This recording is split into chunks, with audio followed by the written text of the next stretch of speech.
Okay guys, today I'm going to be making a video just because I've gotten a lot of good feedback for installing these auto meter gauges in my 89 Mustang LX. The bezel here, the black plastic piece is from a company called Florida 5.0. They make a really good quality product for, I believe it's a pretty fair price. It's I think it was a little over $100 that I paid with the high beam indicator and the turn signal indicators. I did buy the Autometer ultralights separate. I believe that the bigger gauges are 3 3/8 inch, and the small ones I think are 2 1/16. I will start by saying I am in no way affiliated with any brands, but you will see that I use a lot of Snap-on tools. I'll give you kind of a rundown on how I'm gonna, what you're gonna need to do something like this. Some dikes or some side cutters, whatever. Needle nose pliers, a good wire stripper crimper. This one's a Snap-on job and I kind of like it. Just a knife for various things. It's a Spyderco, just so you guys know. Number 2 Phillips, a T20 Torx, and a 1/4-inch drive ratchet or nut driver with, you're going to need a 7mm short and an 8mm, I believe. Nice little light is handy. And also, you're going to need one of these little micro screwdrivers. A flathead works probably better than a Phillips, but just something that's just going to be for what I will show you next. So, don't mind the mess. This car's been sitting a while, and I'm doing 18,000 things to it. So, we'll come over here, and behind the dash, you will have 2 factory harnesses. This is for your hazard switch, I believe, and this one over here is yeah, I was testing some things. So this is your headlight switch. You don't worry about those plugs. However, through this little hole here, you're gonna have a factory harness that plugs into the driver's side of your factory cluster, and out of this side here you're going to have another plug that comes out of the passenger side that plugs into that side of the factory cluster. Back here you're going to have your speedometer cable, and all you do is, it's kind of hard to see, I don't know if I can get in there, but there is it's just basically like a quick release. There's like a little squeeze tab on there. And once I figured it out, it was about 2 seconds before it popped off. So basically, I have a list here of the wires that are absolutely necessary to do this swap. So I'll go over those, and then I'll explain and show which ones are which. So here's my terrible handwriting. All right, so where this line differentiates is this is going to be, the top half is going to be for the driver side harness plug, and those are wires that we're going to need to use, and the bottom side is going to be passenger side plugs that we got to use. I do not have the pin numbers written down, but I do have a really awesome link that has both the pin numbers and wire colors for I believe it's like 86 to 89 is one color and orientation of where they are in the plugs, and 90 to 93 is different. But the link that I'll share in the video, it has them both listed, and it's helped me immensely. So first, I just did this to quick write them down. You have to splice the large red and light green stripe wire, with the small light green with a red stripe wire, or else your alternator won't charge. The heavier gauge red wire with the light green stripe is your ignition hot. It comes from the ignition switch. So in order to power your gauges, you're going to need some source of power. This is that source of power. But you do need to take into consideration, this comes right from the Florida 5.0 instructions, I'll show you in a second. You have to just splice the two together. That way your alternator will charge. Next is you've got two small gauge light green and white wires. Those are for your left turn. The black is your ground. There's actually two that are together. They were two separate wires together in one connector on the factory harness, so I just spliced them into the same thing so that, you know, they were still being used. You've got this is a white wire with a light blue stripe, and that's your right turn. And then you have the light green and black, which is your high beam wire.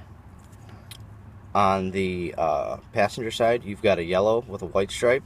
That's your fuel gauge sending unit.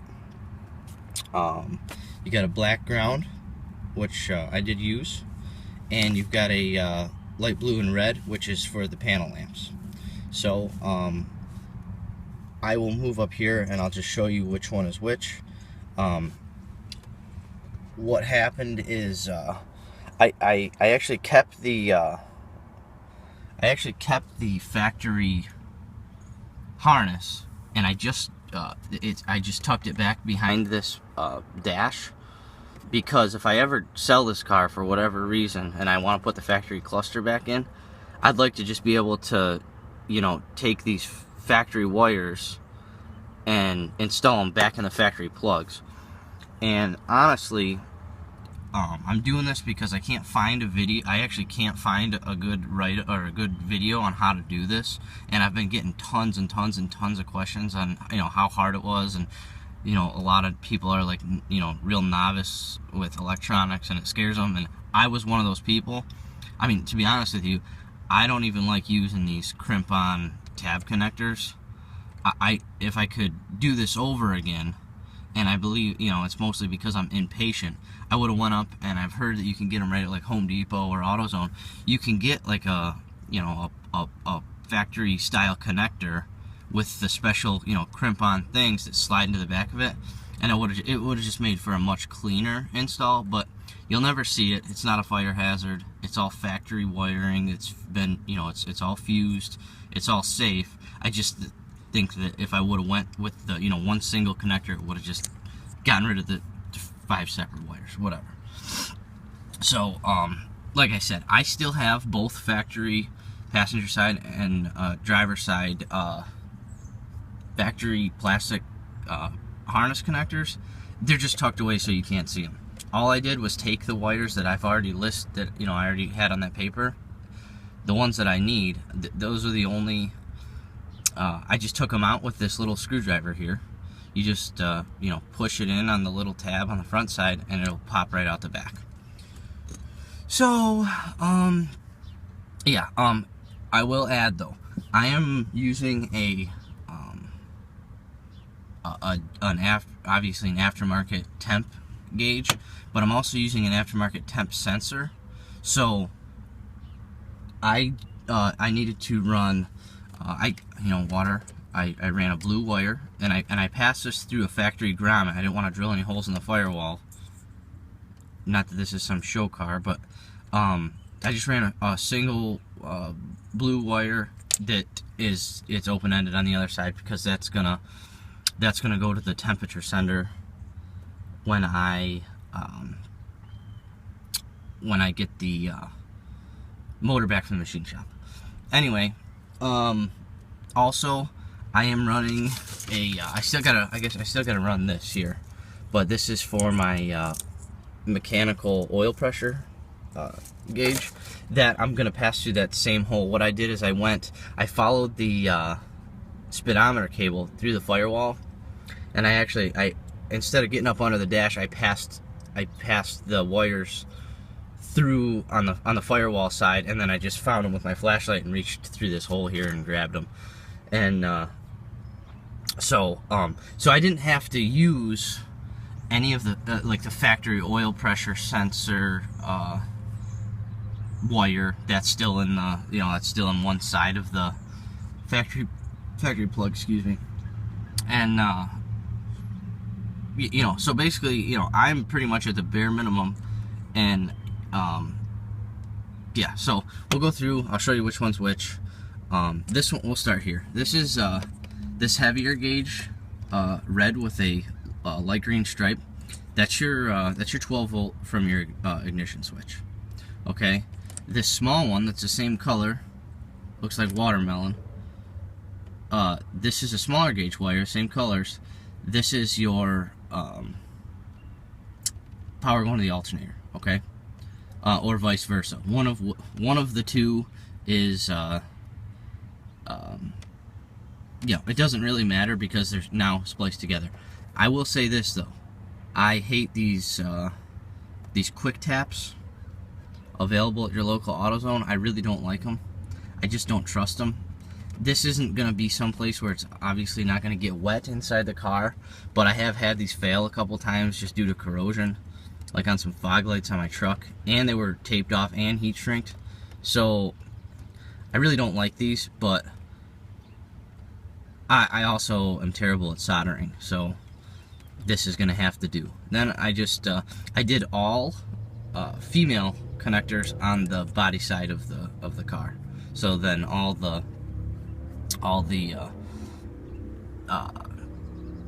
back of the gauges is all male connectors, and I'll show you how I wired the back of the gauges in a second here, just so I cover everything.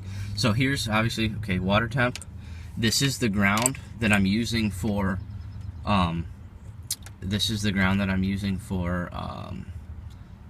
to ground the illumination circuit so when you turn your headlights on, the gauges light up. These ones I used quick connects. It's just a bullet style connector with heat shrink tubing on the back. Okay, there we got power. Now I don't remember which one is which, but these two that have doubles, like this is both light green with a white stripe and white with a light blue stripe. These are left turn, right turn. I don't know which one's which. I gotta look at my paper, but that's what those are. And then this one here, this light green with a black stripe, that is your high beam indicator. Okay, so then we'll move over here. Here we have again, it was a two-wire. It was two wires going into the same connector in the passenger side factory plug. So what I did is I put another bullet style connector, it's a quick connect, and that is for this is to power the illumination circuit for the backlighting and the lights. So you hit the headlights, this powers up, and that ground that I showed you with the same style, weather tight heat shrink connector, bullet style, you know, that completes the circuit. Boom, you got backlights. This is a single wire that I ran to the negative side of the coil for tack signal. This is another ground. So this is what I'm going to use. This is going to be a ground for all the gauges, and I'll show you in a second. I got all the gauges tied together as far as hot and ground. And then the yellow one, I actually tried to, these ones weren't as long. On the driver's side here, all these connectors, I didn't have to lengthen any of them. They were long enough that I can say, you know, comfortably reach the back side of the gauges when I put it on. These ones were all super short. This one's long enough because I made it longer on the gauge side. But I tried to stick with the same colors. You know, tack signal is usually green from everything that I've ever wired.